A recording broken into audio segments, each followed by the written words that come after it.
adalah sudah 34 dengan saya, berarti 34 dengan saya ya. Oke. Simpan sementara. Dan saya akan presentasikan layarnya, present now.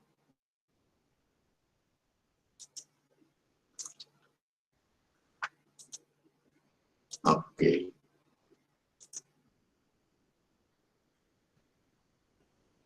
Saya dan sebagian teman saya sudah join, terima kasih Gabriela.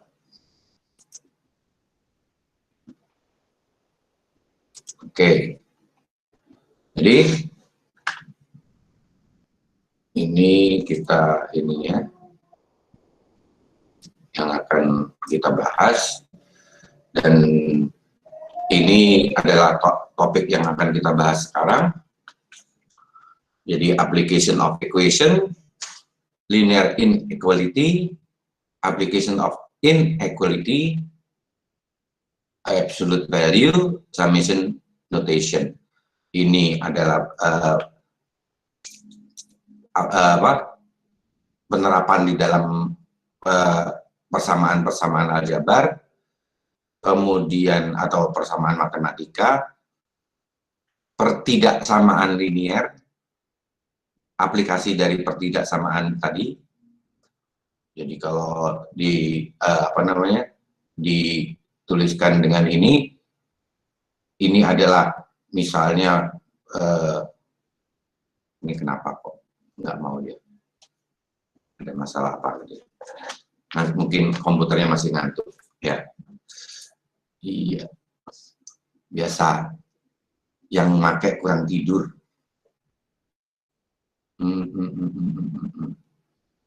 I don't know why. Oke, sudah mulai gelar.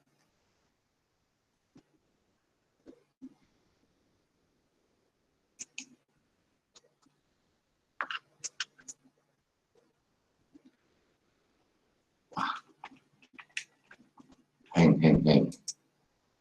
Oke, ini application dari tadi ya, biasa seperti biasa, misalnya suatu persamaan 2x plus y sama dengan berapa, kemudian kalau inequality atau pertidaksamaan berarti lebih kecil sama dengan, dan seterusnya. Sepertinya ada yang cocok sekali.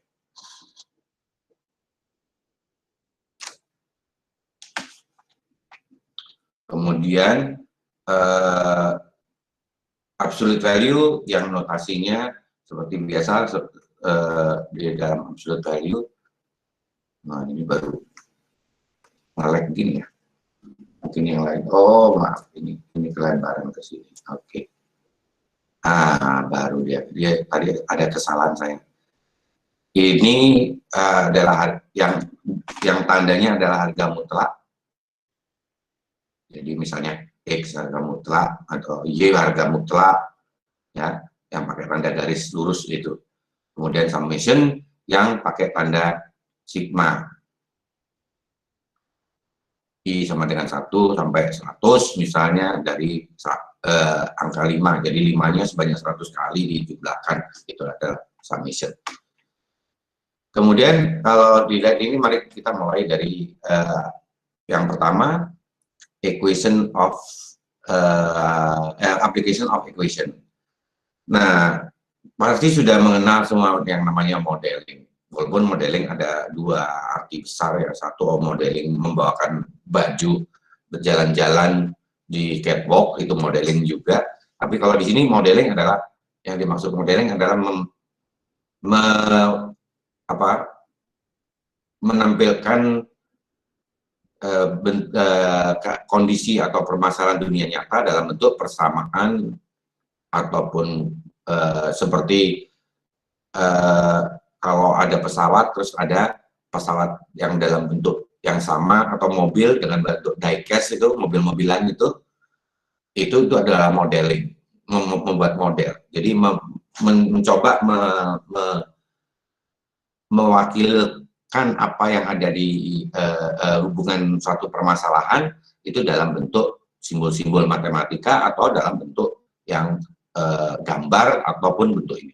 Nah, yang kita bahas di sini terutama adalah dalam bentuk formula persamaan matematika dan juga gambar dalam bentuk grafik seperti itu.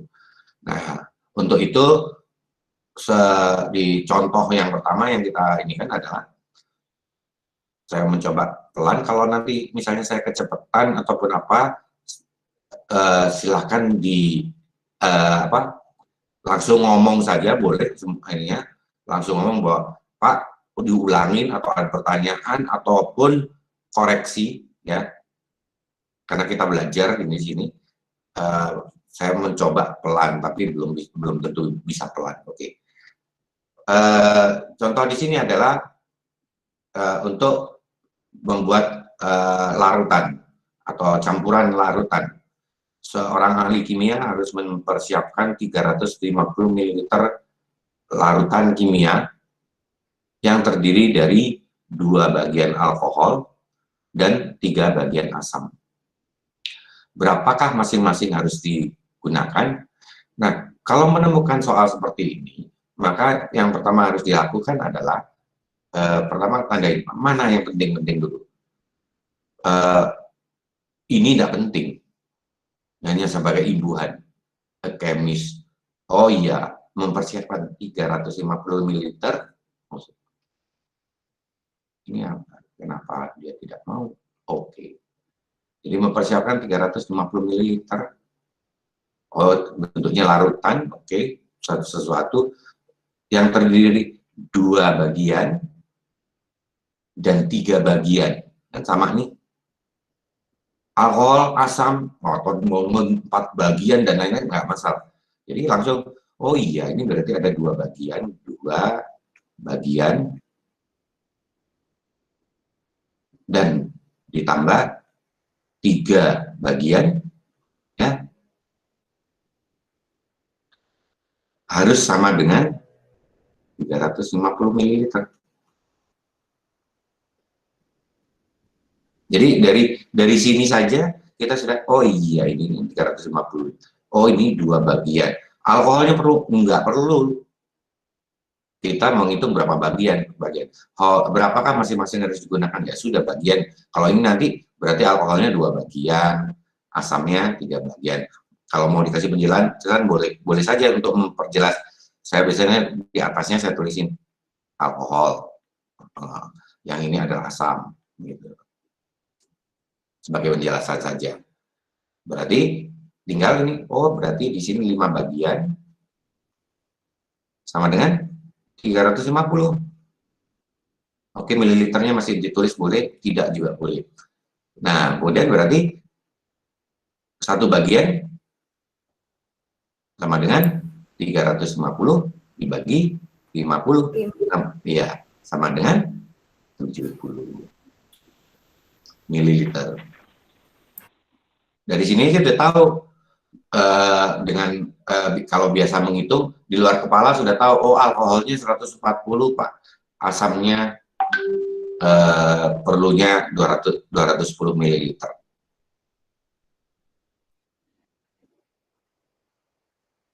Saya tunjukkan ke solusinya di berikutnya. Nah, jadi dalam matematik kita harus memang diketahui dulu dan lain-lain, itu biasanya kan itu untuk membantu sebetulnya mengingat-ingat daripada kita nanti harus baca soal lagi. Jadi dari awal kita sudah ini kan bahwa pertama adalah diketahui dulu. Ini sebelum ini harusnya ada diketahui apa tadi cairan solusinya, larutannya misalnya kita sebut saja L-nya sama dengan 350 ml. Kemudian ditambah lagi alkoholnya, alkohol 2 bagian. Atau ini nanti. Terus kemudian asam 3 bagian. Baru misalnya Anda boleh pilih ini, N adalah jumlah mililiter dari masing-masing bagian. Sehingga 2N ditambah 3N akan sama dengan 350. 5N sama dengan 350, N sama dengan 350 dibagi 5 sama dengan 70. Atau bisa juga dengan bentuk gambar seperti ini. Jadi dalam bentuk gambar seperti yang ini, kan,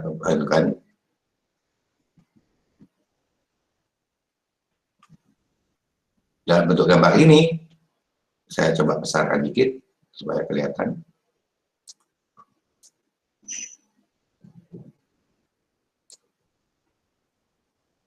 Oke, jadi kita bentuklah kan larutan, makanya dibentuknya tabung.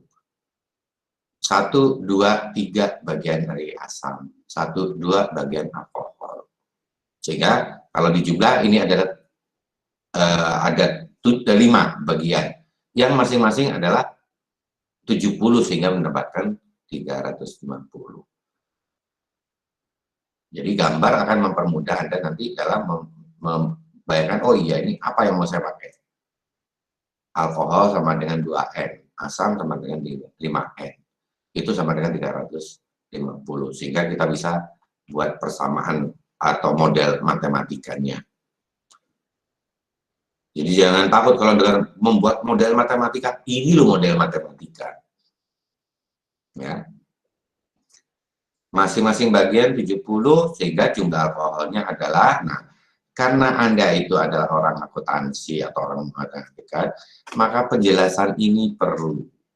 Masing-masing bagian adalah 70 ml. Jumlah alkoholnya adalah sama dengan 2N atau sama dengan 440 ml. Sesuai dengan pertanyaannya. Jumlah asam adalah sama dengan 3N atau 210 ml. Nanti jangan jawab cuma 210, 140. Ya susah orang itu. Apa yang kamu jawab 140, 210 gitu. Ya. Ada pertanyaan? Oke, sudah ditulis, sudah dicoba juga itu barusan. Silakan sambil menulis sebagainya. Ya. Oke, kita lanjut ke yang berikutnya. Yang berikutnya adalah sebelum masuk ke sana, dan semestinya ini sudah mulai juga disebut-sebut oleh dosen-dosen yang lain, terutama ekonomi mikro dan lain-lain, dan akuntansi mungkin ya, bahwa istilah-istilah yang harus dikenal di dalam akuntansi keuangan dan lain-lain yang akan banyak dibahas di dalam buku ini adalah satu, fixed cost, biaya tetap. Perusahaan, kalau di perusahaan manufaktur misalnya, biaya pabriknya, biaya mesinnya, biaya izin-izinnya, kemudian termasuk juga ini. Tapi definisinya adalah semua biaya yang tidak tergantung dengan jumlah produksi saat itu. Jadi dia tidak akan tergantung pada tingkat produksi. Jadi berapapun dia produksi, biaya tetap itu ya tetap segitu. Biaya satpam, ya nggak ada hubungannya dengan level produksi kan. Kemudian biaya manajernya, itu semua adalah biaya-biaya yang tidak tergantung pada tingkat produksi. Tapi kalau jumlah orang yang membuat kue, misalnya pabrik kue, kemudian jumlah tepung yang dipakai, gula yang dipakai, telur yang dipakai, dan lain-lain, itu kan tergantung dari jumlah kue yang diproduksi. Jadi itu dimasukkan ke dalam variable cost. Di dalam ini fixed cost biaya tetap, variable cost biaya yang biaya variabel, biaya berubah-ubah. Jadi jumlah seluruh biaya yang yang tergantung pada tingkat produksi. Nah, ini biasanya kita buat singkatan biar sama. Kalau di ini kan, biar nggak panjang-panjang, fixed cost. Yang ini adalah variable cost. Nah, semuanya, nah output apa? output itu dikasih istilah quantity, jumlah output. Jadi variable cost adalah total cost adalah total variable cost ditambah fixed cost. Nah, variable cost itu diwakili dengan VC kali Q. Aduh, kok. Sedangkan di sini FC. Ntar ini posisinya tidak nyaman.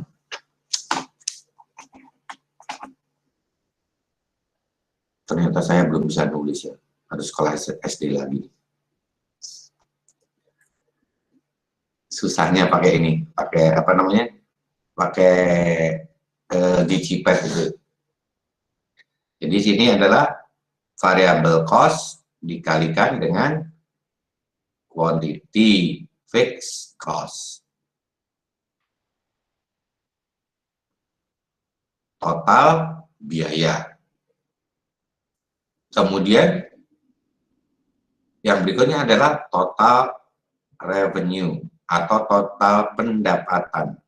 Pendapatan total.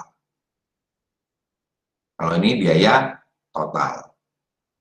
Ya. Pak, maaf belum absen ya, Pak. Udah. Nanti saya absen lagi di tengah-tengah.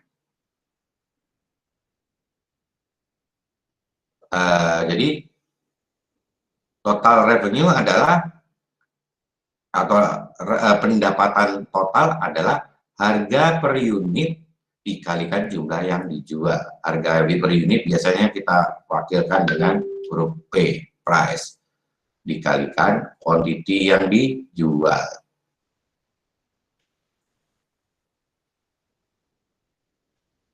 Sedangkan profit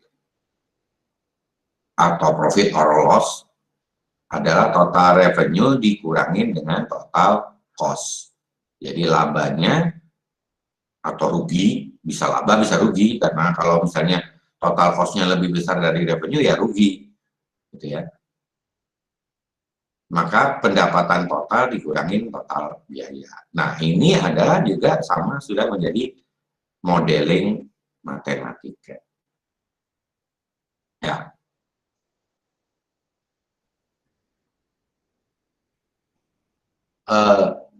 Kalau Anda menggunakan laptop atau manfaatkan print screen, nah itu juga bisa untuk di tempat Anda. Ya. Untuk mengingat-ingat print screen simpan seperti itu. Ya. Atau kalau pakai handphone, ya sudah klik aja screenshot simpan. Sambil kalau bisa menulis nantinya. Oke, kita lanjut. Ini ya. Jadi tapi sebelum itu saya ulang lagi, biaya tetap, biaya variabel, total biaya, biaya total, pendapatan total, profit. Tinggal dibolak-balik saja. Jadi total cost adalah sama dengan revenue, total revenue dikurangi profit. Jadi bisa dibalik kan? Kalau ini persamaannya bisa gini. Kalau mau total cost sama dengan, karena saya pindahkan dia di sebelah kiri, maka ke sana sama dengan total revenue dikurangi profit. Nah, jadi total revenue berapa? Sama dengan total cost ini, dan itu bolak-balik silakan Anda. Nggak usah repot-repot gitu ya. Oke, kita lanjut dengan yang berikutnya. Posisi kurang nyaman. Mejanya kekecilan.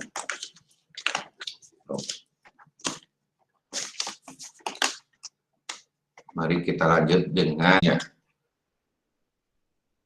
Nah, ini penerapannya. Sebagai contoh, perusahaan bernama Anderson Company menghasilkan satu produk yang memiliki biaya variabelnya adalah $6 per unit. Begitu Anda membaca, langsung Anda tulis di sini,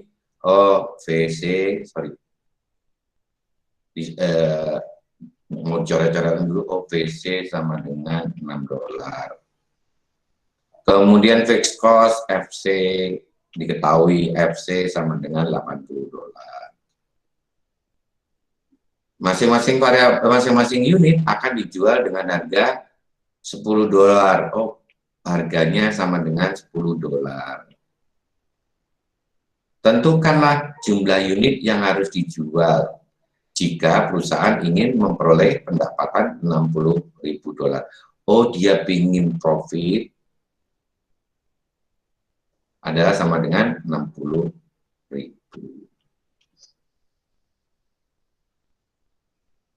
Ya. Nah, dari ini semua baru dihitung. Rumusnya kan sudah jelas. Profit sama dengan total revenue dikurangi total cost. Total revenue sama dengan price kali quantity.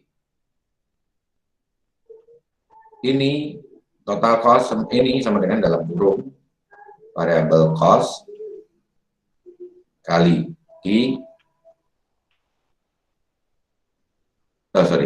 ditambah FC. Oke, berarti di sini ini diketahui kan profitnya. Tinggal ganti aja 60.000 sama dengan 10 kali ini. Saya tunjukkan di sini. Diketahui dulu tadi sudah. Misalnya Q adalah jumlah yang dijual, maka variable cost sama dengan 6Q. Total cost sama dengan 6Q plus 80.000, karena 80.000 adalah fixed cost.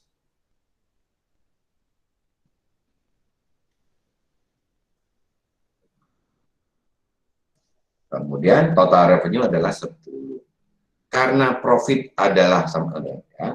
Profit adalah total revenue dikurangi total cost, jadi 60.000 akan sama dengan 10Q dikurangi 6Q ditambah 80.000. Jadi 140Q kita tinggal keluarkan saja. Persamaan ini akan sama dengan 10Q dikurangi 6Q dikurangi lagi 80.000. Maaf.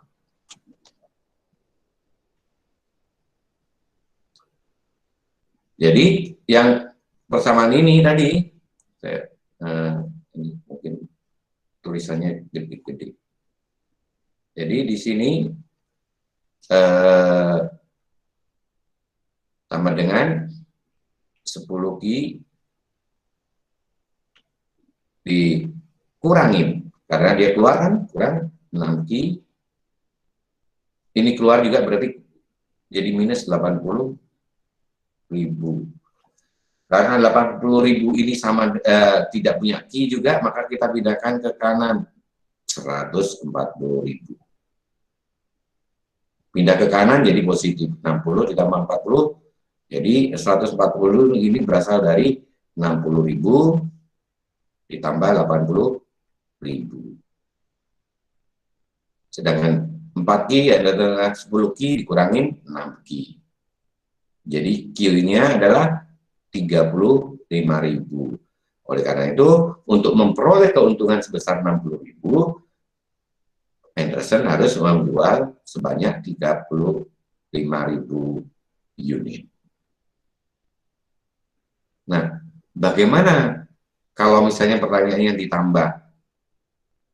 Coba Anda kerjakan. Bagaimana, berapakah yang harus dijual oleh Anderson kalau ingin untung 100.000?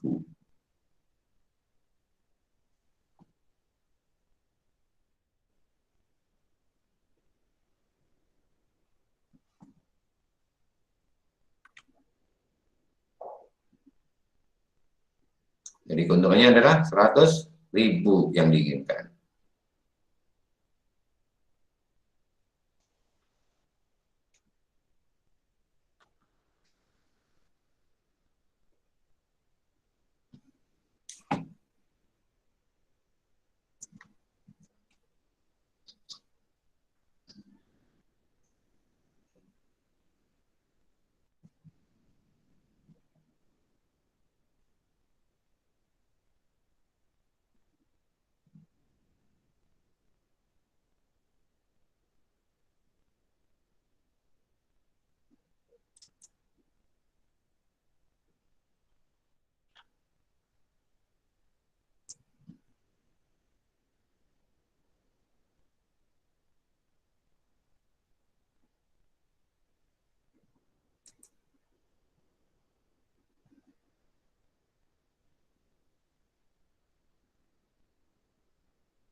Ya, oh enggak, Jadi 45.000, Pak.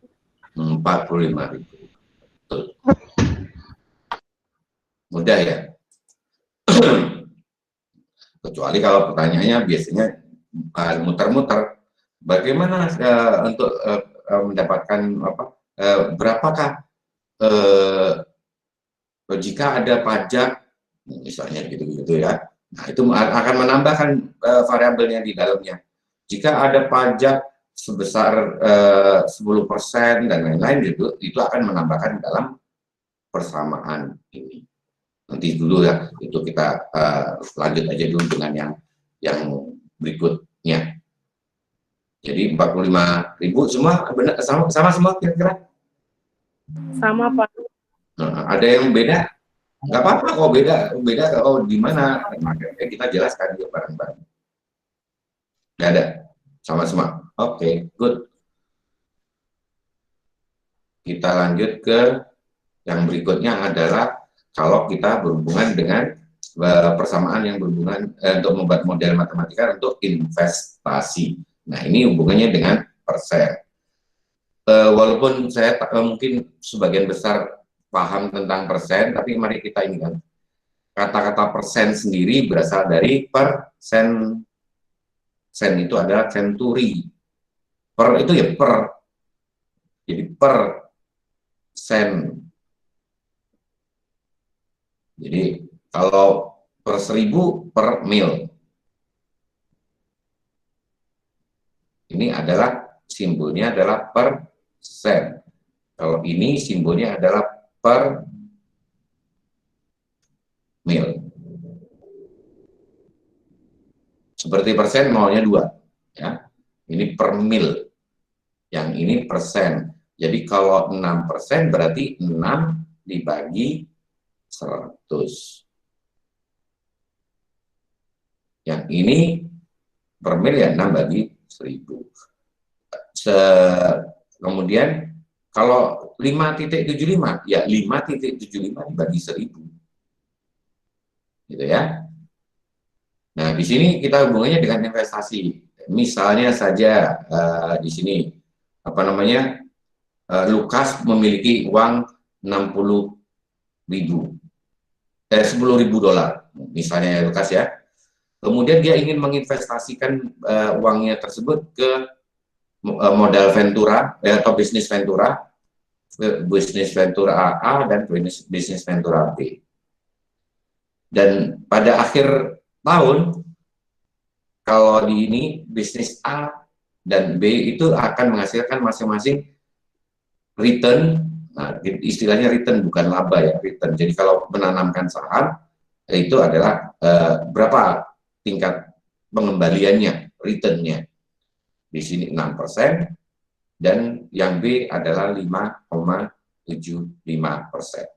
Jadi seperti tadi kalau anu sebaiknya garisin ini, kemudian oh ini returnnya 6%, ini returnnya 5,75% untuk A dan B. Terhadap investasi awalnya, berarti dia 6% dari investasi awal. Berapa investasi awal belum tahu. Masing-masing investasi awal total tahu 10.000. Berapakah ya yang harus dialokasikan ke masing-masing jika jumlah yang diperoleh adalah 588,75.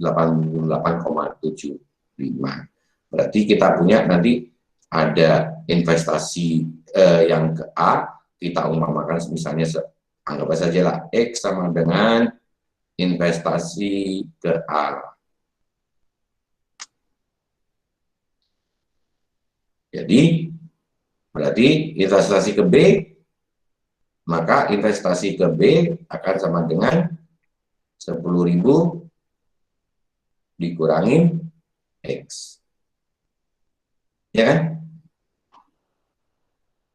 Karena uangnya kan cuma 10.000. Kalau uangnya 50.000, ya tinggal 50.000 dikurangin X. Yang satu sudah diinvestasikan ke X, yang satunya diinvestasikan ke yang lain. Oke, kita lanjut dengan anunya bentuk jawabannya. Jadi misalnya X adalah investasi yang ke 6%. Maka persamaannya menjadi, sebelum menjadi ini, kita jadikan dulu tadi. Persen itu menjadi desimal. Ada 6%, itu akan sama dengan 0,06. Ya.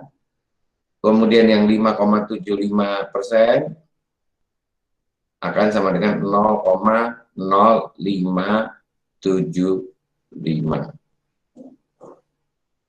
Maka di sini kita masukkan ke dalam ini, berarti 6%. Kita tahu bahwa keuntungannya adalah, return-nya adalah 588,75. Maka 0,6 kali X, 0,0575 kali 10.000 dikurangi X.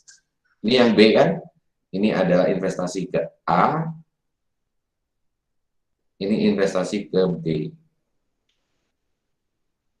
Adalah 588,75. Jadi 0,06X ditambah 575, karena ini dikalikan ke sini adalah 10.000, adalah 575. Dan dikurangi 0,0575X akan sama dengan 58875. Tinggal ini 575-nya dipindahkan ke kanan, menghasilkan minus, jadi 13,75. Ini dikurangin dengan apa namanya, 0,0575 menghasilkan 0,025X. Sehingga X-nya adalah 13,75 dibagi 0,0025 menghasilkan 5.500. Jadi investasi ke A adalah 5.500. Investasi ke B adalah 10.000 dikurangin 5.500. Adalah 4.500. Jadi ini di A, yang ini di B.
Oke. Nah, kalau udah selesai, udah mulai paham. Nah, sekarang bagaimana kalau kita ini sudah tetapkan aja, oke, daripada saya investasi 5.500 ini pusing-pusing mikir berapa persen, sudah aja saya mau investnya ke A itu 50%, ke B 50%. Investnya berapa keuntungannya yang diperoleh atau returnnya yang diperoleh? Coba Anda hitung.